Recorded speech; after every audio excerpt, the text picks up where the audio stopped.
மீண்டும் நகரில் வான் நிறைவு கையெழுத்து பிரதியை முன்னோக்கி அனுப்புகிறது. டியன்லன் ஒரு மாற்றம் ஷெஃப். இந்த திட்டம் இருவரும் ஆழமாக மாறிவிட்டது.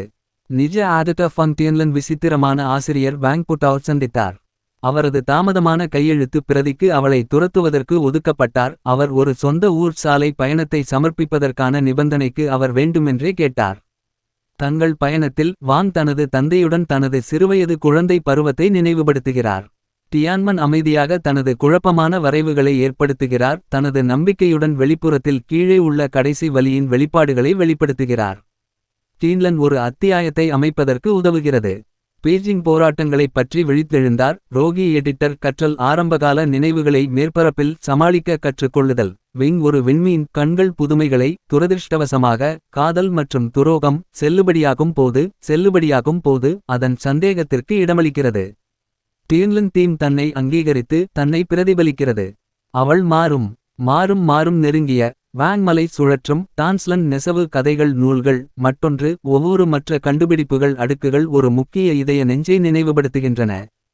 சாலையில் அவர் ஒரு வலுவான முதல் காதல். அவளை குரல் வேவரொன்றை வெளிப்படுத்துகிறது. பாதிப்பு வளரும். வான் சுவர்கள் அவள் இல்லாத தகப்பனை நோக்கி எதிர்ப்பதை ஒப்புக்கொள்கிறாள். ஒரு ஃபிளாஷ்பாக் வான் நெருங்கிய மூழ்கிய விபத்து மற்றும் ஆரம்ப காட்டிக் கொடுப்பு ஆகியவற்றை குறிக்கிறது. ஆசிரியர் அவரது மூல தைரியம் மூலம் குலுக்கி விழித்திருக்கும் ஸ்வெப்ஸ் மற்றும் ஃபால்ஸ். டியான்லன் ஒரு மருத்துவமனையில் மற்றும் ஹோட்டலில் பாதுகாப்பு ஏற்பாடு. அவரது பாதுகாப்பு பக்கங்களை காட்டுகிறது. அவர் தனது பயத்தை நடைமுறையில் வைத்திருப்பார் என்று அவருக்கு முக்கியத்துவம் அளிக்கிறார். டியான்லின் குரல் ரெக்கார்டர் செய்தி அவரது உணர்ச்சியை தாக்கும். அவரது உணர்ச்சியை எழுப்புகிறது. இயக்கம் ஆச்சரியம் திருத்தங்கள். டியான்லின் ஒழுங்கமைக்கப்பட்ட விமர்சனமானது உணர்ச்சி அங்கீகாரத்திற்கு வளர உதவுகிறது. நாம் ஒரு அப்பாவியா ரொமான்டிக் கடந்த காலத்தை நினைவுபடுத்துகிறது. டியன்லன் எம்பத்தைசஸ் அவரது புரிதல் ஆசிரியர் பத்திரிகை ஆசிரியர் மற்றும் அவர்களின் ஆசிரியரான ஆசிரியர். 6 சீக்ரஸ் பகிரப்பட்ட சாலையோர உணவு. தற்காலிக ஸ்மில்ஸ் சமிக்ஞை தங்கள் உருவாக்கும் மற்றும் வாழ்க்கையில் பங்குதாரர்கள் தங்கள் வளர்ந்து வரும் நெருக்கம். அவர் குற்றவாளி மற்றும் நீண்டகால டியான்கிற்கு அமைதியாக இருந்தார். அவரது உணர்ச்சி தழுவலை ஆதரிக்கிறார். சொந்த ஊருக்கு அருகே வாங் தயங்குகிறார். டிசிலான் தனது கையெழுத்து பிரதிக்கு கவனமாக கையாளுதல் தனது கடந்த காலத்தை தொடர வேண்டும். வாஷ் இரும்புகள் தன் தந்தையை எதிர்கொள்ளும் தன்னை தக்கவைக்கிறாள். அதே நேரத்தில் தியானன் தன் பிளேர் தாழ்த்தி மற்றும் தந்தை மற்றும் மகள் மீண்டும் நிற்க வேண்டும்.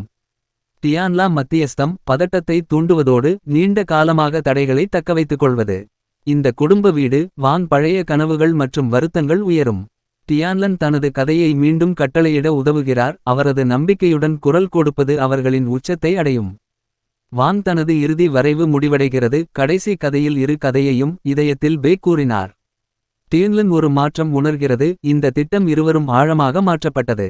நான் ஒரு படி மீண்டும் எடுக்கும். வாங் புகழ் பெற்றது உறுதியானது. தெளிவான வாக்குறுதிகளை தூண்டுவதற்கு வெங்காயமுள்ள எதிர்காலத்தை அவர்கள் எதிர்கொள்கிறார்கள். ஜியான்யான் மற்றும் வாங் இனி எந்த முதலாளி எழுத்தாளர் பெயிண்ட் ஆகியோர் அடுத்து வருகிறார்கள். ஒரு இதயபூர்வமான இறுதி. வாங் மற்றும் அவரது தந்தை ஒத்திகைக்கிறார். முதல் பக்கங்களை சத்தமாக பார்த்தபோது டான்ஸ்லான் கடிகார குடும்பம் காதல் மற்றும் அவர்களின் பகிரப்பட்ட கதையிலிருந்து கட்டப்பட்ட எதிர்காலத்தை வாசிப்பார்.